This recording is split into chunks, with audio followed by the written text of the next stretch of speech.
Hello students, আশা করি তোমরা সকলেই ভালো আছো। এর আগের দিনে আমরা যে ভিডিও বানিয়েছিলাম সেই ভিডিওটা যদি তোমরা দেখে থাকো তাহলে অবশ্যই তোমরা একটা পরিষ্কার ধারণা পেয়েছো যে মাধ্যমিকের পরে আমাদেরকে কি করতে হবে, আমাদের নিজের ভেবেচিন্তে নিজের ভবিষ্যতের কথা ভেবে কি ডিসিশন নিতে হবে সেটা সম্পর্কে আশা করি একটা পরিষ্কার ধারণা তোমরা পেয়ে গেছো। আজকে আমরা আরেকটা ভিডিও নিয়ে এসেছি, একটা নতুন ভিডিও, এবং সেই ভিডিওতে আমরা সায়েন্স স্ট্রিম নিয়ে কথা বলবো। যে সায়েন্স স্ট্রিম নিয়ে যদি কোনো একটা স্টুডেন্ট পড়াশোনা করতে চায় তাহলে সায়েন্সের মধ্যে ফিজিক্স সাবজেক্টে আছে, তো ফিজিক্স সাবজেক্টের জন্য কি বই তারা ফলো করবে সেই বিষয়ে আমরা আলোচনা করব। তো সায়েন্সের ক্ষেত্রে বা ফিজিক্সের ক্ষেত্রে অনেক রাইটারেরই বই আছে, যেমন ছায়া পাবলিকেশন তারাও বই বের করে, সাঁতরা তারাও বই বের করে, মহাদেব দাস খান বলে একটা রাইটার আছে, তারও একটা ভালো বই আছে। তো প্রতিটি বইই ভালো, তো যে কোনো একটা বইকে ফলো করবে। আমি বলবো ছায়া বইটাই ফলো করতে সেমিস্টার 1-এর জন্য, কারণ এই বইটা বেশ ভালো এবং এই বইটা কম্প্যাক্ট বই এবং ভালোভাবে লেখা আছে। প্লাস বইটা এই বছর যথেষ্ট আপডেট করেছে তারা, এবং এখানে নতুন করে অনেকগুলোই এমসিকিউ, যেহেতু ফার্স্ট সেমিস্টার তোমাদের এমসিকিউ বেস্ট, তাই জন্য এখানে অনেকগুলোই এমসিকিউ তারা নিয়ে এসেছে। তো এই বইটা বেশ ভালো, কম্প্যাক্ট বই এবং যথেষ্ট ইনফরমেশন আছে, বেশ ভালো বই। তাছাড়াও সাঁতরা বইও দেখতে পারো, ওইগুলো বইও যথেষ্ট ভালো, সাঁতরা বইটাও খুবই ভালো। তো এই বইগুলোই আছে আপাতত। তো আমরা একটু কি করব, যে ফিজিক্সের ফার্স্ট সেমিস্টারের সিলেবাসটা একটু দেখে নেব। তো ফিজিক্সের ফার্স্ট সেমিস্টারের সিলেবাসে আমাদের কি কি টপিক আছে, 5টা ইউনিট মেইনলি। ইউনিট 1-এ আছে ভৌত বিশ্ব এবং পরিমাপ। তো এই ইউনিট 1-এ, ইউনিট 2 এবং ইউনিট 3 যেই 5টা ইউনিট আছে এগুলোতে ঢোকার আগে আমরা প্রথমে একটু ম্যাথমেটিক্স করব। কি ম্যাথমেটিক্স? Basic mathematics. পেনটা কোথায় গেল? হ্যাঁ, তাহলে বেসিক ম্যাথমেটিক্সে আমরা ওই 9-10-এর কিছু ইম্পর্টেন্ট টপিক আছে ম্যাথমেটিক্সের, সেগুলো একটু রিভিশন করে নেব। এবং তাছাড়াও 11-12-এর ম্যাথমেটিক্সের 2-1টা জিনিস যেগুলোকে বলা হয় ক্যালকুলাস, সেই পার্টটাও আমাদের ফিজিক্সে প্রচণ্ডভাবে ব্যবহার করা হয়। সেই জন্য সেখান থেকে 2-1টা টপিক, যেমন ইন্টিগ্রেশন এবং ডিফারেন্সিয়েশন বা অবকলন যেটাকে বলা হয়, ডিফারেন্সিয়েশন, এই দুটো টপিককে একটু ভালোভাবে আলোচনা করে নেব। এবং তারপরেই যখন আমাদের এই বেসিক ম্যাথমেটিক্স শেষ হয়ে যাবে তারপরেই আমরা সাবজেক্টে ঢুকবো। তাহলে সাবজেক্টটা কী হবে, আরও ভালোভাবে বোঝা যাবে। কারণ ফিজিক্স করার জন্য যে ম্যাথমেটিক্সগুলো আছে সেগুলো যদি আমরা ভালোভাবে করে নিই তাহলে সাবজেক্টটাকে আমরা যথেষ্ট ভালোভাবে বুঝতে পারবো। এবং তারপরেই আমরা সাবজেক্টে যদি ঢুকে যাই তাহলে আমরা কি দেখতে পাবো, প্রথমেই ইউনিট 1-এ আমরা পড়বো ভৌত রাশির পরিমাপ এবং মাত্রা, যেটাকে বলা হয় ইউনিট অ্যান্ড ডাইমেনশনস। এবং এখানে আমরা দেখবো ইউনিট কাকে বলে, মাত্রা কাকে বলে, বিভিন্ন রাশির মাত্রা কীরকম হয়, এক্সপেরিমেন্টস কীভাবে করে, কারণ এখানে দুটো এক্সপেরিমেন্টও আছে, যেমন ভার্নিয়ার ক্যালিপার্স আছে, তারপরে স্ক্রু গেজ আছে। এক্সপেরিমেন্ট করতে গেলে আমাদের ত্রুটি হবে, সেই পরিমাপের ত্রুটি কীভাবে গণনা করতে হয়, তাৎপর্যপূর্ণ অঙ্ক সংখ্যা কাকে বলে, এই সমস্ত বিষয় এখানে আলোচনা করা হবে। এবং কনসেপচুয়াল টপিক এবং সহজ টপিক, খুব একটা কঠিন নয়। তারপরেই আমাদের আছে একমাত্রিক গতি, স্মৃতিবিজ্ঞান বা কাইনেমেটিক্সের পার্ট, এটাকে বলা হয় কাইনেমেটিক্স, KINEMATICS, কাইনেমেটিক্স বা স্মৃতিবিজ্ঞান। এখানে একমাত্রিক গতি আছে, যদি কোনো একটা পিঁপড়ে একটা তোমার তারের উপর দিয়ে চলে তাহলে সে একদিকে যেতে পারবে, তো সেটাকে আমরা বলবো একমাত্রিক গতি। এখানে আমাদের গতি কাকে বলে, স্থিতি কাকে বলে। তাছাড়াও এখন কিছু টপিক আছে যেগুলো তোমরা আগেই পড়েছো, নির্দেশতন্ত্র, এবং এখানে এই যে কলনবিদ্যার প্রয়োগ আছে, এই যে কলনবিদ্যা বলতে ক্যালকুলাস। তো এই চ্যাপ্টারটা আমরা পড়বো 1D মোশন বা একমাত্রিক গতি। তারপরেই আমরা আসবো একটা ম্যাথামেটিক্সের চ্যাপ্টারে, সেটা হচ্ছে ভেক্টর, তাই না? ফিজিক্সে ভেক্টর প্রচণ্ডভাবে ব্যবহার করা হয়, সেই জন্য একটা ডেডিকেটেড চ্যাপ্টারই আছে এর জন্য।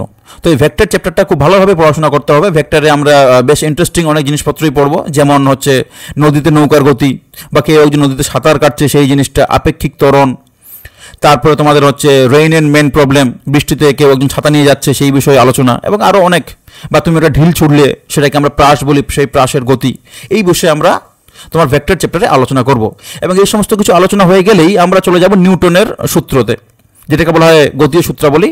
এখানে আমরা প্রথমে পড়বো নিউটনের সূত্র, নিউটনের 3টি সূত্র সম্পর্কে ডিটেলস আলোচনা হবে, প্রবলেম সলভ হবে। তারপরেই আমরা চলে যাব ফ্রিকশন, একটা নতুন ফোর্স, মানে নতুন নয়, ক্লাস 9-এ বোধহয় পড়েছো, কিন্তু এটা একটা ফোর্স হয়, বল, ঘর্ষণ বল বলা হয় সেটাকে, সেই বিষয়ে আমরা আলোচনা করব। সেখানে স্থিত ঘর্ষণ কী, চল ঘর্ষণ কী, বিরাম কোণ, ঘর্ষণ শঙ্কু, এই সমস্ত বিষয়ে ডিটেলস আলোচনা এবং প্রবলেম সলভিং। তারপরে আমরা চলে যাব থার্ড চ্যাপ্টার, যেটা আমাদের আছে বৃত্তীয় গতি বা সার্কুলার মোশন। মানে কোনো একটা বস্তু যদি সার্কুলার মোশন করে, ধরে নাও যে তুমি আঙ্গুলে একটা সুতো পাকিয়ে দিয়েছো এবং তার মাথাতে কোনো একটা বস্তুকে আটকে দিয়েছো এবং তোমার আঙ্গুলে সেই বস্তুটাকে ঘোরাচ্ছ, মানে অনেকটা এরকম, এইভাবে একটা বস্তুকে বেঁধে নিয়ে যায়, তারপর তুমি সেটাকে কী করছো, এইভাবে ঘোরাচ্ছ। তাহলে এই যে বস্তুটা একটা বৃত্তীয় গতি করছে, সেই বিষয় এইরকম টাইপের যদি গতি হয় সেই বিষয়ে এখানে আলোচনা আছে। কৌণিক বেগ, কৌণিক সরণ, কৌণিক ত্বরণ, অভিকেন্দ্র বল কাকে বলে, অপকেন্দ্র বল, একটা অলিক বল, এই অলিক বল, এই বিষয়টাকেও ভালোভাবে দেখতে হবে। এই বিষয়গুলো এখানে আলোচনা করব। এবং তারপরে এই ক্লাস 9-এ তোমরা এই টপিকটা পড়েছো, কার্যক্ষমতা শক্তি, ওয়ার্ক, এনার্জি অ্যান্ড পাওয়ার।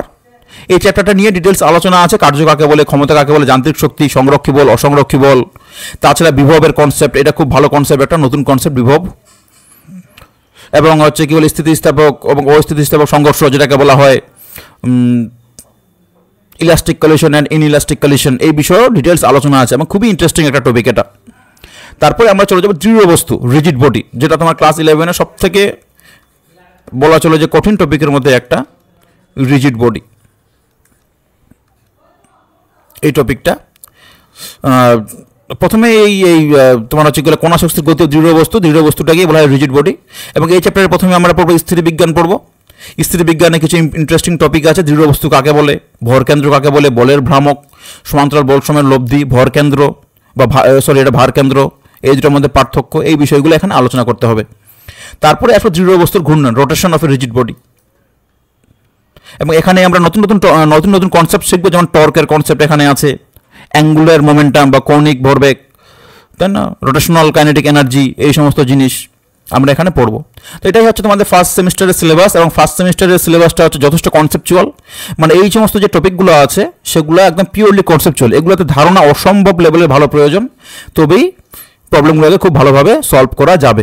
তো এই ফার্স্ট সেমিস্টারে কোনো রকমের ফাঁকি দেওয়া যাবে না, খুব মনোযোগ সহকারেই পড়তে হবে। এইবার যদি আমরা একটু নাম্বার ডিস্ট্রিবিউশনগুলো দেখে নিই, যে কোন চ্যাপ্টার থেকে কীরকম নাম্বার আসবে সেটা যদি আমরা দেখি, তাহলে ফিজিক্যাল ওয়ার্ল্ড অ্যান্ড মেজারমেন্ট এখান থেকে আসবে 3 নাম্বার, মানে 3টা এমসিকিউ থাকবে। কাইনেমেটিক্স মানে তোমার একমাত্রিক গতি এবং ভেক্টর, এইখান থেকে আসবে 12 নাম্বার। লস অফ মোশন থেকে আসবে তোমার 8 নাম্বার। লস অফ মোশন বলতে এখানে তোমার পড়ে যাচ্ছে নিউটনস ল, ফ্রিকশন, এবং আরেকটা যেটা বাকি থাকলো সেটা হচ্ছে বৃত্তীয় গতি বা সার্কুলার মোশন। তারপর আছে ফোর্থ টপিক তোমাদের ওয়ার্ক, এনার্জি অ্যান্ড পাওয়ার, এখান থেকে আছে 5 নাম্বার।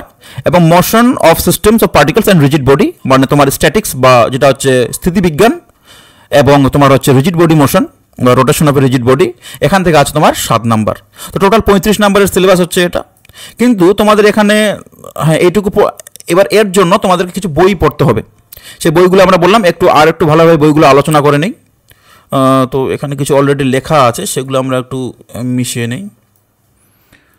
এক সেকেন্ড। হ্যাঁ, তো ক্লাস 11-এর জন্য এখানে আমি লিখছি ক্লাস 11, সরি, হ্যাঁ এই জিনিসটা এখানে হচ্ছে ক্লাস 11 সেমিস্টার 1 সেম 1। এর জন্য তোমরা যদি শুধুমাত্র বোর্ডের জন্য প্রিপারেশন নাও, তো বোর্ডের জন্য ছায়া, সাতরা, যে কোনো একটা, আমি বলবো ছায়া, এই বইটা, এবং তার সঙ্গে কোয়েশ্চেন ব্যাংক, এটা একটা খুবই ভালো বই, প্রচুর পরিমাণে কোয়েশ্চেন্স আছে এখানে। এই দুটোকে খুব ভালোভাবে পড়তে হবে। বেশি বই পড়ার প্রয়োজন নেই, মানে বেশি সংখ্যক বই পড়ার প্রয়োজন নেই। দেখা গেলো কেউ ছায়াও পড়ছে, সাঁতরাও পড়ছে, মহাদেব দাস খানও পড়ছে, কোনো প্রয়োজন নেই। একটাই বই, সেটাকে কীভাবে কী করতে হবে, বারবার পড়তে হবে। যদি একটা বই তুমি বারবার পড়ো তাহলে তোমার কনসেপ্ট যথেষ্ট ভালো হয়ে যাবে, এবং বইটাকে বারবার পড়তে হবে, এবং যতগুলো সম্ভব কোয়েশ্চেন সলভ করতে হবে। কোয়েশ্চেন সলভের দিকে মেইনলি ফোকাস করতে হবে। এবার কনসেপ্ট যদি ক্লিয়ার না হয় তাহলে কোয়েশ্চেন তুমি সলভ করতে পারবে না। তো যেহেতু মেইন ফান্ডা হচ্ছে কোয়েশ্চেন সলভ করা, তার জন্য যেটা তোমার প্রয়োজন সেটা হচ্ছে কনসেপ্টস একেবারে ক্লিয়ার চাই, কনসেপ্ট পরিষ্কার চাই, এইটা করতে হবে। তাছাড়াও যদি কেউ নিটের জন্য পড়তে চায়, তো নিটের জন্য 2-4টা বই আছে ভালো ভালো, যেমন ইরোরলেস ফিজিক্স বলে একটা বই আছে, ERROR, ইরোরলেস ফিজিক্স, এটা একটা বই আছে, এটা বেশ ভালো বই। তাছাড়াও আরেকটা বই আছে ফিঙ্গার টিপস বলে একটা বই, এটাও তোমার নিটের জন্য খুব ভালো। কিন্তু আগে কি করবে, আগে একটা সিম্পল বই থেকে কনসেপ্টস ক্লিয়ার করবে, তারপরে বইয়ের প্রশ্ন এবং প্রশ্নবিচিত্র সলভ করবে। যখন কনসেপ্টস ক্লিয়ার হয়ে যাবে তখন এই সমস্ত কোয়েশ্চেনে তোমার হচ্ছে কি বলে ভালোভাবে এই সমস্ত বইয়ে হাত দেবে এবং এই প্রশ্নগুলোকে সলভ করবে। তাছাড়া যদি কেউ থিওরির জন্য কোনো ইংলিশ রাইটারের বই পড়তে চায়, তো ইংলিশ রাইটারের বইয়ের মধ্যে ভালো হচ্ছে তোমার এইচ.সি. ভার্মা স্যারের বই। এইচ.সি. ভার্মা স্যারের বই হচ্ছে কনসেপ্টস অফ ফিজিক্স। এটা একটা খুবই ভালো বই, মানে অসাধারণ বই। 2 নম্বরে হচ্ছে ডিসি পান্ডে। এগুলো ইংলিশে লেখা। তো আশা করি তোমরা 1 to 10 তো ইংলিশ পড়েই এসছো, তাহলে এই বইগুলো অবশ্যই পড়তে পারবে, খুব একটা টাফ নয়, নর্মাল ইংলিশেই লেখা আছে, সমস্যা কোনো ব্যাপার নেই। এবং ক্লাস 12-এর জন্য যারা ক্লাস 12-এ পড়ছে তাদের জন্য ছায়ায়ের বইটা প্লাস কোয়েশ্চেন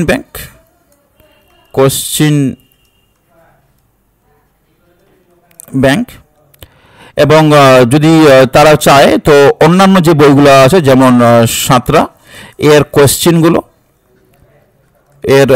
কোয়েশ্চেন্স কী কোয়েশ্চেন্স থাকবে সেগুলো আছে এক্সাম্পলসগুলোকে সলভ করতে হবে, প্লাস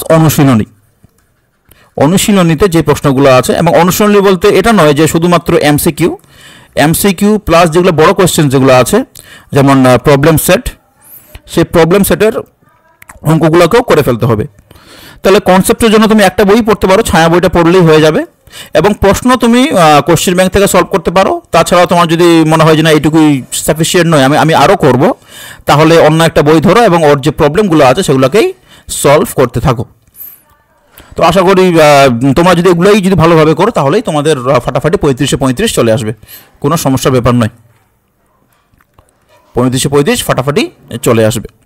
আর যারা ফার্স্ট সেমিস্টারে আছো তাদের জন্য একটা কথা, যেহেতু তোমরা মানে ক্লাস 10-এ ক্লাস 10-এ খুব অল্প পেজের বই পড়েছো, তোমাদের ক্লাস 10-এ যে বইগুলো ছিল সেগুলো মোটামুটি 144 পেজ বা মোটামুটি অ্যারাউন্ড 150 পেজের বই ছিল।